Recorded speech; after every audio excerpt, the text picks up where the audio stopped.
Okay, so my name is Rajiv, Vaid, Basaiawmoit.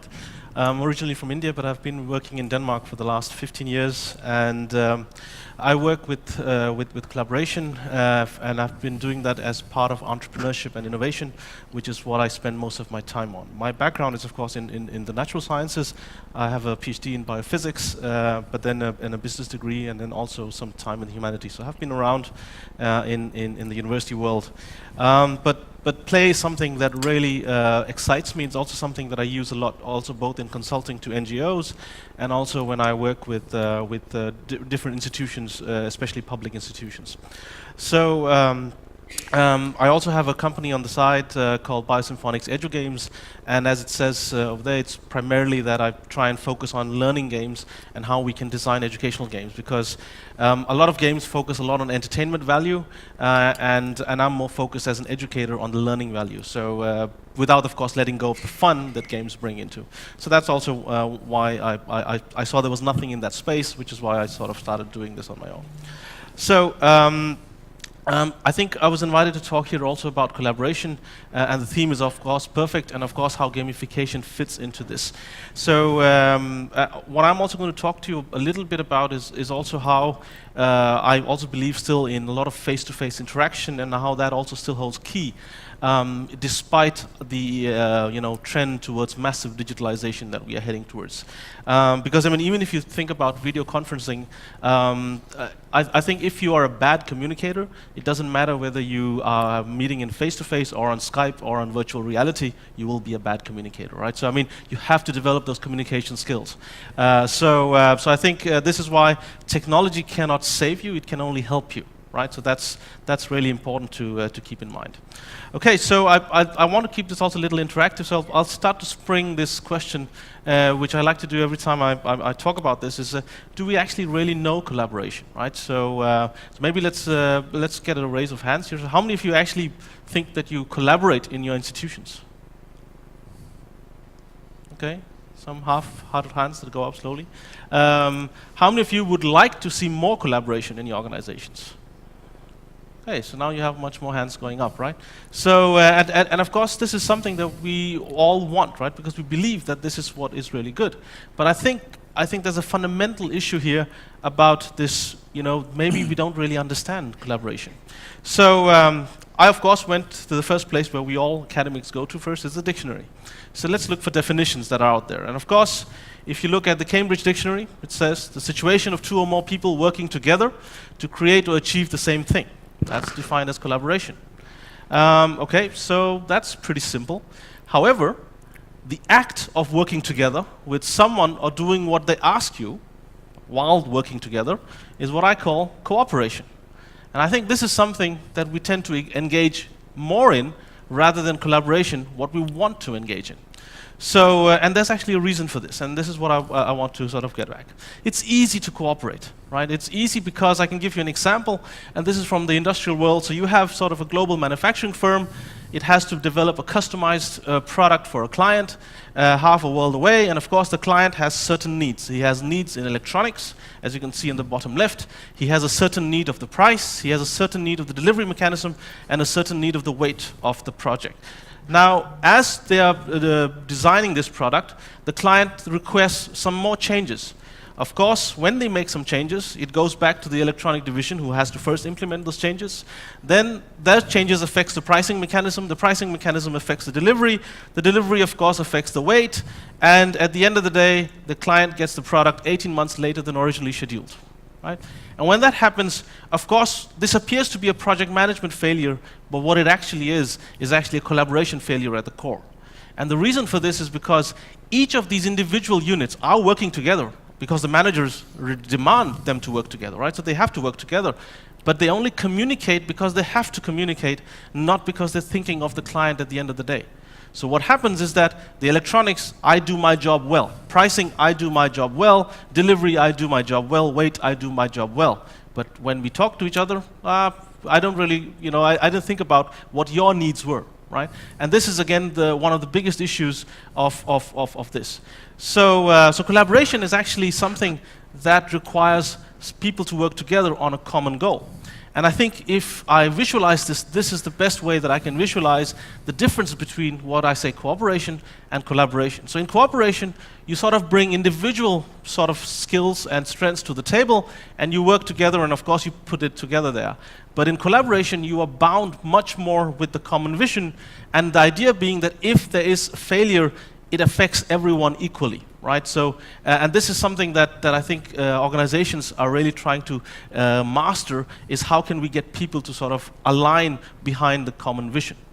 So, so having said this, why does collaboration not, spread more than we sort of see, right? So, and that's because collaboration is not really a switch that you can just flick on when you want it, right? So, okay, tomorrow team, let's start collaborating, right? It doesn't happen that way. It needs to, you need to develop it, you need to train it. And the thing is, there are three major things. It's a process, so collaboration, like any other things, requires some time. But because it is a process, it means it can be learned. If it can be learned, it can be trained. Similarly, it's a mindset. It's sometimes people say, oh, it's a cultural barrier we face. Yes, but cultures can be changed, just like you adopt new mindsets. How easy did we move from paper to email-based, for example, or electronic-based systems? Well, it's also a cultural shift, and this can be inculcated. And secondly, it's dynamic. The world around us is dynamic and requires flexibility. And so a lot of these is something that collaboration really sort of has as its core. I think that one of the biggest problems with collaboration is that we think it is an innate trait. Well, we just imagine that, well, yeah, everyone can collaborate. So, I mean, that is why we don't spend time or tell our employees to train in it, right? And the best example is, you wouldn't let a pilot, drive a plane that hasn't had 20,000 hours of training on a simulator, and the thing is, collaboration also needs that kind of practice. And this is what it needs: both simulation, so where you simulate the environment, and emulation, where you also emulate sort of best practices, right? And I mean, here, for example, you have a 5-year-old who's become an expert in learning, Bruce Lee's moves over there. And again, the way he's doing that is, of course, he wasn't just a prodigy, right? He was someone who spent time following very closely to detail what is it that I need to do, and then he can exactly sort of replicate those moves. So collaboration, like any other skill, requires training, right? And a lot of hours of practice. And this brings me to this example. Can you ride this bike? I don't know how many of you might have seen this. Does this bike seem weird to you in any way? Yeah, it is a weird bike, because if you turn left, the tire turns right. And if you turn right, the tire turns left, right? So this was a challenge that one person called Smarter Every Day. He has a very excellent YouTube video. He uses it to educate people. And he tried to, of course, tell people, why don't you get on this bike and try and ride it? And as you would see, it's not easy. I mean, people keep trying it, and of course, they keep falling. And he even would give cash incentives at multiple conferences where he has tried it out, and he's asked people, come on, you can make it. I'll give you $200 if you make it. And of course, no one has ever been able to do that. And again, the reason being, because we all know how to ride bicycle in one particular way. This is, of course, not easier. However, and the speaker who's on the right, on the bottom right video, you can see the one in the green T-shirt. He is the one who then said, okay, I need to master this. So he spent 8 months, and after 8 months of training, this is how he can ride that bike now, right? So in 8 months, he was able to unlearn how to ride a normal bike and ride this bike, plus the training that it requires, and this gives him new mastery, right? So what this is doing is that you need to unlearn a lot of cultural stuff that you probably have grown up with, and then learn a new technique, and then train in it so that you can become a master in it. And that's the whole idea, that collaboration requires this kind of training. So, and to sort of summarize the whole idea of collaboration is that it needs what I call traction, and that's basically trust, resilience, action. So you need to do stuff as well, and not just have meetings all the time. Communication, which is of course been discussed a lot, and transparency. So having these kind of core things that every sort of collaboration model should sort of build itself upon. Okay, so now that I've presented you what collaboration is and how it's different from cooperation, I would like to sort of view this from the angle of games and gamification. So I make this distinction also, as the previous speaker has said, that, well, you know, gamification is when you try and apply sort of game mechanics into your daily life.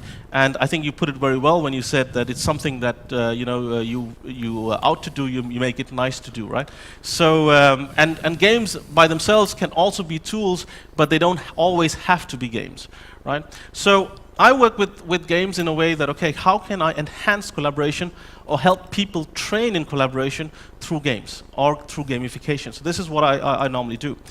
And to again just bring back a definition of gamification, this is again just taken from Wikipedia. So is the process of adding games or game-like elements to something, which is normally as a task, to sort of encourage participation, right? And normally the way that we do this is what is well known in the game world. We sort of use badges, leaderboards, levels, point systems, rules, and narrative, acknowledgement, feedback systems. We talked about that also in the earlier panel, how important feedback is, and active feedback, so to get it immediately. And this is something that games are very good at, right? So, so this is, of course, what gamification does. If you look at a more academic definition of gamification, it is the use of game thinking, so the way people think while playing games, and game mechanics in non-game contexts to engage users in solving problems. So I'm like, aha, so that's a new thing now here. So it's like, okay, we can actually solve problems with games. And you got a very good example with some of the other examples that the previous speaker also showed about how games can be used to solve scientific problems, for example. This is also known we work very closely with a lot of game designers and scientists to develop what is known as citizen science games. And this is something that we are spending a lot of time on because it's also something that is interesting. But if you look at the area of just solving problems, a game is actually nothing but a set of problems to solve. You've been given a challenge, a puzzle or something, and you have to solve. And if you look at it in that way, games can actually do a lot, right? So you solve a lot of problems. But these are not just simple one-to-one problems that you normally see. You can actually sort of solve these problems on a complex scale. So I like to show this. I don't know how many people here might know this game, but this is sort of a very popular game called World of Warcraft. And it's a multiplayer world where millions of players play this game.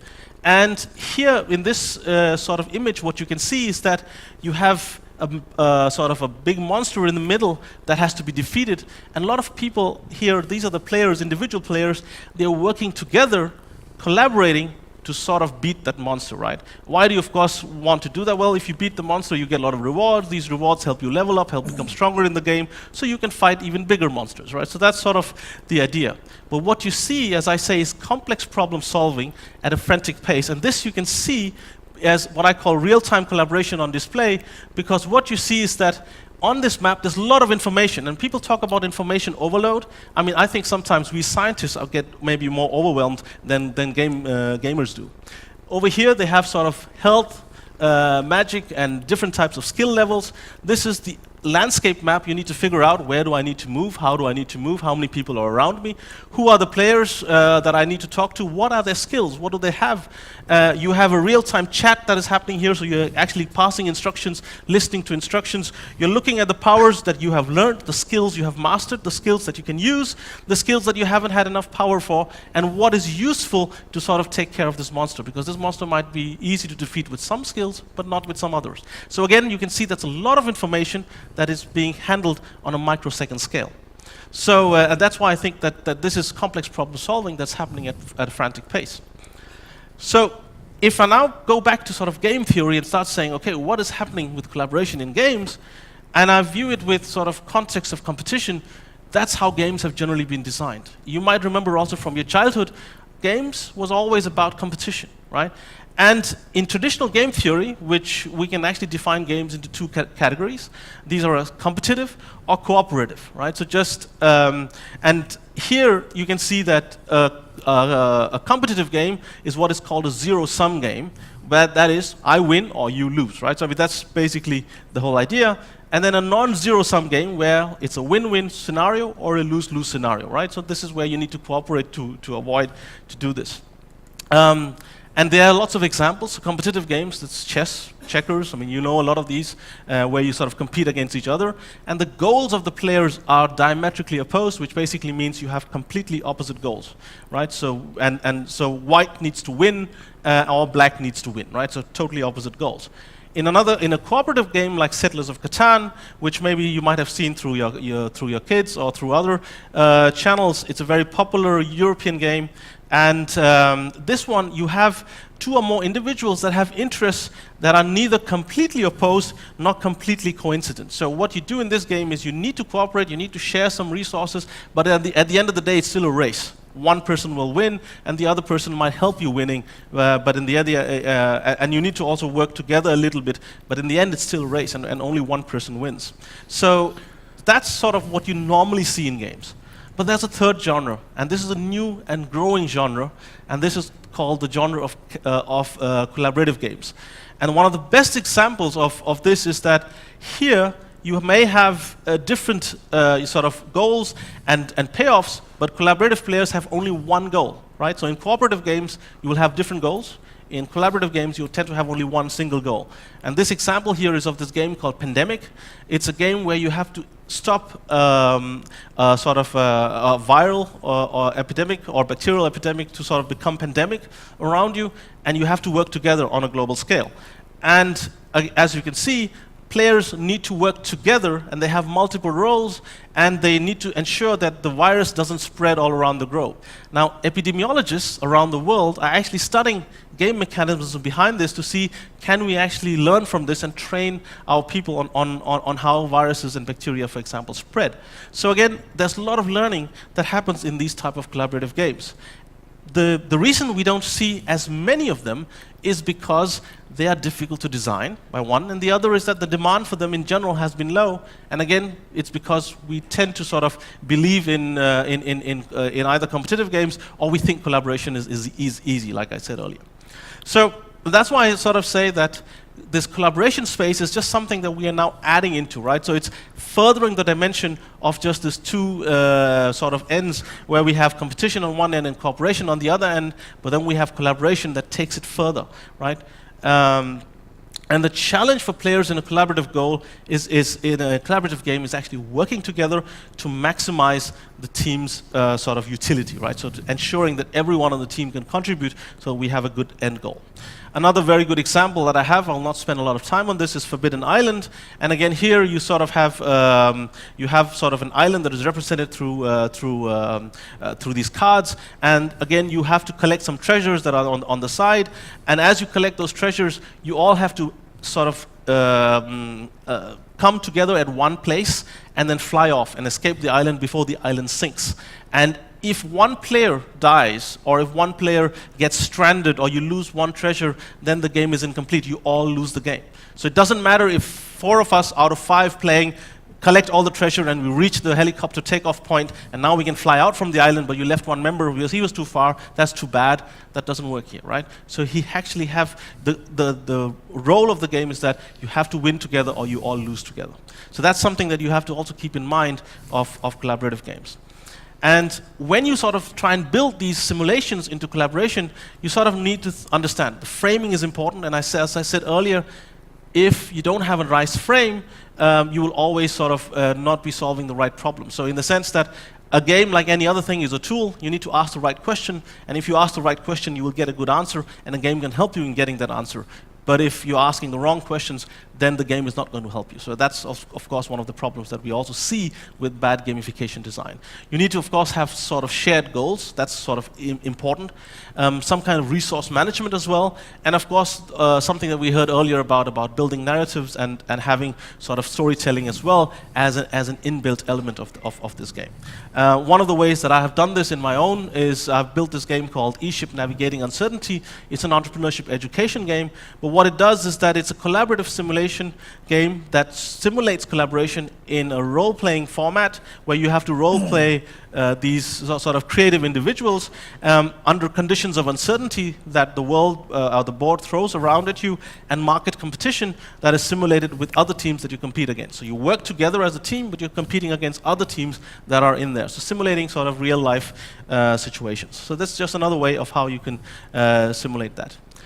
Some of the risks, of course, of gamification that happen is that a lot of gamification flaws that tend to arise in implementation systems is because of the incentive design. And if you look, for example, this is very typical hierarchical structure. And the reason that this is very anti-teamwork in general is because that you have different incentive systems.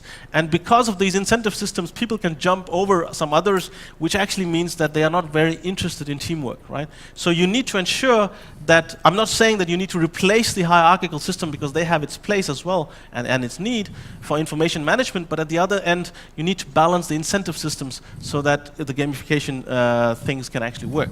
And why is incentive so important? Well, I mean, you can see here, this is again, if you're trying to build trust with the game, you have someone coming in with another incentive called cake here, and of course when they go to the cake they forget about the teammates. You of course don't want that, right? So again, this is stuff that you really need to take care about. And 80% of all gamification interventions will fail to meet business objectives. This was a prediction that Gartner made in 2014. And what you see is that they have, as Linda was also saying, that we have actually had more than 70% of people trying it and have actually figured out that when used sort of not well, a lot of people sort of get exhausted.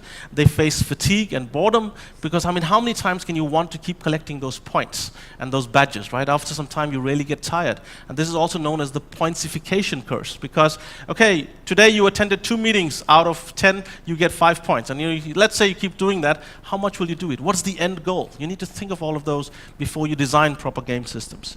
And also, this whole idea, I just told you that games are a great tool for solving problems, but then we are seeing diminished creativity in problem solving. Why is that happening? That goes back again to bad design. Again, and the best example here is a hotel chain that tried to implement gamification. Is what they did is they went to they said, okay, let's get. We need to sort of increase our profit margins, and and of course increase efficiency as well. So they thought, let's use gamification to solve, efficiency issues in cleaning. So what they did was they created a leaderboard and a point system for every worker who cleaned well on time. He would get some bonus, and those who don't, they don't get that bonus. And what happened is actually other workers, because of the competitive nature of this one, they actually started sabotaging someone else's work. So they would, go and, maybe throw some dirt somewhere, and so that the manager would say, okay. And again, that's bad gamification design. So you need to be very careful of how you design these gamification interventions. And when done well, it can really change the world, right? So these are examples of very excellent gamification models, and I will not go through all of them in detail, but just I will talk with this one in the right here. It's called Pain Squad. And Pain Squad basically gives children with cancer incentives to record their pain and gives them a sense of purpose. It is on an app, and what you do is that normally children are very bad at recording their pain. Why? Pain is uncomfortable. So and especially if you're a cancer patient, you have a lot of pain. So these children don't want to write about, on the journal. But when they were part of a police force, which is now called Pain Squad, which actually went and recorded real police officers coming and telling them, hey, rookie, you're doing very well. Every day you report, you're going to advance, and you can maybe become chief of this police station that we are building. On this virtual environment, the children actually improved by almost 80% their pain recording rates. So again, when done well, gamification can change the world and help us collaborate more better. Thank you very much.